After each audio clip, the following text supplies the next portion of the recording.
Boa noite, porta-voz. Thalita Fernandes, da Folha de São Tudo bom, Paulo. Thalita? Tudo certo.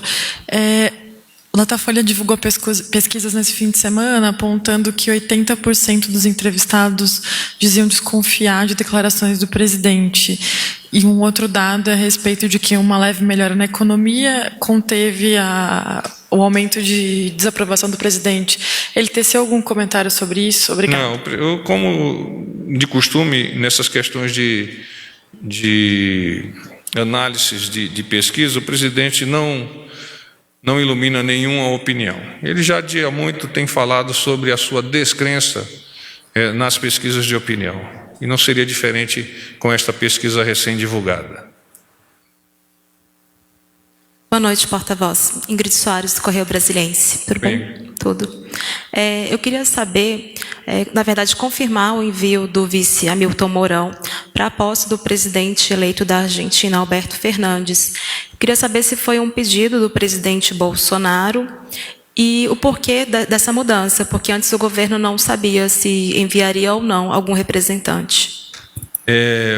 Sim, confirmamos a participação do nosso vice-presidente na posse do futuro presidente da Argentina, o senhor Fernandes.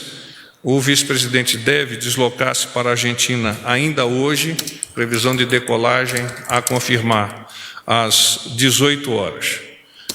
Com relação à decisão do presidente, ele vem ao longo do dia e mesmo ontem fazendo análises continuadas, discutindo com vários ministros e a partir dessas discussões entendendo que se faria necessária a presença de uma autoridade lá, embora hoje pela manhã ainda houvesse dúvida no tocante a essa presença, para valorizar o relacionamento com a Argentina, em especial nos aspectos comerciais.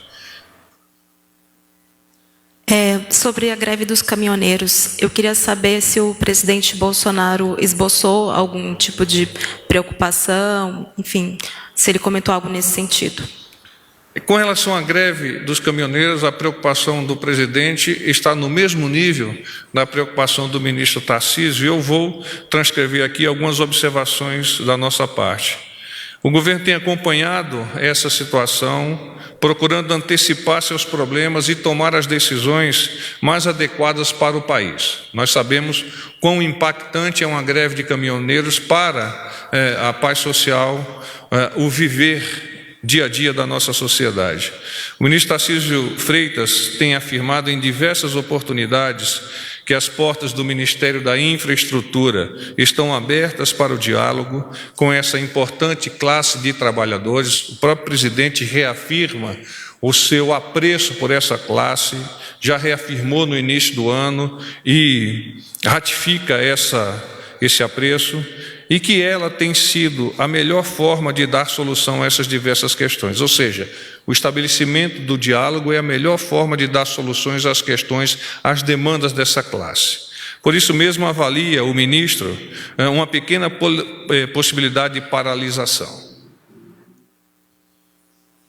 Boa noite, porta-voz. Pedro Vilela, da Agência Brasil. Acho que o senhor respondeu aí no final, mas eu queria só insistir em relação à possibilidade de greve dos caminhoneiros. No monitoramento e na avaliação que o governo faz previamente, o governo acredita que há uma chance muito pequena ou não há chance de haver algum nível, alguma paralisação? Nós entendemos que é pequena essa possibilidade. A minha outra questão, eu gostaria que o senhor pudesse ajudar aí com as informações das agendas do presidente essas semanas, viagens, só para a gente poder ter um acompanhamento melhor dos horários. Eu vou te solicitar que eu reenvie esta agenda. Ela tem algumas pequenas alterações e eu não gostaria de avançar sem ter a confirmação das mesmas. Então, agora chegando lá no gabinete do porta-voz, eu procuro a última agenda e a passo para vocês. Bem? Boa noite, porta-voz Manuela Albuquerque, do Metrópolis. Tudo bem com o senhor? Porta-voz, o projeto de lei para mudar o Código de Trânsito sofreu algumas alterações aí no parecer do relator, na Comissão Especial da Câmara. Eu queria saber se o presidente Bolsonaro acredita que o texto enviado pelo Planalto vai ser preservado, se o governo está articulando aí para essa manutenção? Como que está essa situação? O texto que foi enviado pelo Palácio do Planalto à Câmara, ao Congresso de uma maneira geral, é o que o presidente e seus assessores identificaram como o melhor a ser apresentado àquela casa. Mas nesse interregno, nós temos que compreender que é necessário que haja uma discussão por parte dos nossos legisladores a fim de adequar o pensamento do Poder Executivo ao pensamento do Poder Legislativo e daí sair uma legislação que seja mais condizente para o bem-estar da nossa sociedade. É importante também ressaltar que o presidente gostaria que a maioria das propostas por ele elevadas ao nosso Senado e à nossa Câmara fossem preservadas, sob pena, segundo algumas percepções e informações que a ele já chegaram, sob pena de prejudicar e muito a sociedade. Ficaria satisfeito com uma aprovação lá na Comissão Especial, mesmo tirando esses pontos? Quer dizer, o presidente sempre estará satisfeito com as aprovações que advenham na nossa Câmara Legislativa ou do próprio Senado. Mas no caso específico que nós estamos discutindo, ele me colocou claramente hoje a sua preocupação de não haver uma desidratação da proposta do governo que possa, por consequência dessa desidratação, prejudicar, segundo o pensamento do presidente, a sociedade. Aquelas pessoas que manejam os carros no dia a dia, com questões de pontuação da carteira, idade mínima para refazer os exames médicos, etc, etc. Está desligado. Ele quer que esse projeto vá ao plenário, porque até então ficaria só na comissão. O projeto já está seguiria sob análise Senado. lá, né? Então o projeto já está sob análise e ele entende que dessa análise vai sair o melhor possível, discutindo-se executivo e legislativo. Obrigada. Eu agradeço. Da Presidência da República, ministro Augusto Heleno, que é o ministro-chefe do Gabinete de Segurança Institucional, o delegado Alexandre Ramagem, que é o diretor-geral da Agência Brasileira de Inteligência, dentre outros. É aquele bom dia normal, onde o presidente relata as suas orientações aos seus assessores diretos. Às 9h45, tenente brigadeiro do ar Antônio Carlos Moretti Bermudes, comandante da Aeronáutica. O presidente da República consultou o brigadeiro com relação a um aspecto específico da força. Às 10 horas, cumprimento os oficiais generais promovidos. Então, 3 vezes por ano, o senhor presidente se predispõe a cumprimentar esses oficiais. E agora, na última promoção, o evento, a efeméride, foi na data de hoje. Às 10h40, o ministro Marcos Pontes, ministro de Estado da Ciência, Tecnologia, Inovações e Comunicações, veio apresentar algumas preocupações no que se refere a questões orçamentárias, e ele também participou juntamente com o ministro Onyx Lorenzoni, que é o ministro-chefe da Casa Civil, com a ministra Tereza Cristina, que é ministra de Estado da Agricultura, Pecuária e Abastecimento, com o doutor Antônio Paulo Vogel, que é o secretário executivo do Ministério da Educação, doutor Mauro Biacamano Guimarães, secretário executivo do Ministério do Desenvolvimento Regional. Nesta atividade, a ministra Tereza Cristina apresentou o plano setorial de mitigação e de adaptação às mudanças climáticas para a consolidação de uma economia de baixa emissão de carbono na agricultura.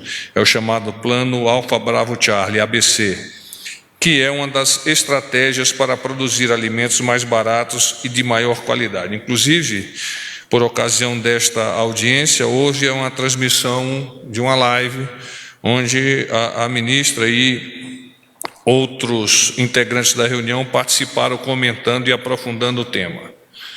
Às 12 horas, o almoço com os oficiais generais das Forças Armadas.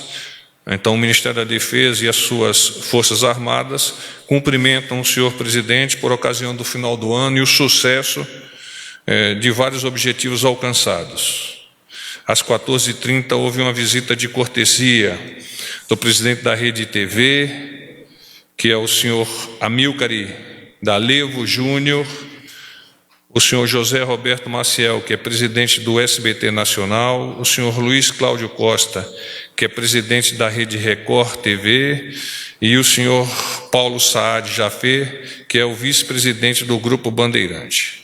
Às 15 horas, o ministro Paulo Guedes, que é o ministro de Estado da Economia, o ministro, como de praxe, às segundas-feiras, fez o relato semanal dos principais aspectos da economia brasileira ao presidente e, especialmente na data de hoje, comentou sobre a situação dos microempreendedores individuais, os chamados MEIs. E às 16 horas, o ministro Abraham Weintraub, que é o ministro de Educação, ministro de Estado da Educação.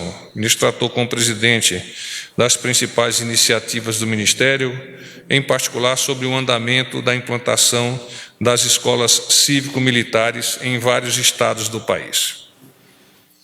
Vamos abordar algumas questões referentes aos ministérios. Ministério da Justiça e Segurança Pública. O Ministério da Justiça e Segurança Pública implementou o projeto do Banco Nacional de Perfis Genéticos, com a meta de coletar 65 mil perfis de criminosos condenados em 2019. Essa marca foi superada no mês de novembro, alcançando o número de 67 mil registros. O Banco Nacional de Perfis Genéticos é uma ferramenta moderna e eficaz para a solução de crimes, como acusar ou comprovar a inocência de um suspeito ou ainda interligar a outras investigações das demais esferas policiais. O ministro Sérgio Moro ressaltou os dados crescentes e destacou a importância do esforço conjunto e sinérgico do governo federal, dos governos estaduais, no uso de tecnologia e técnicas mais atualizadas para o elucidamento dos diversos crimes no país.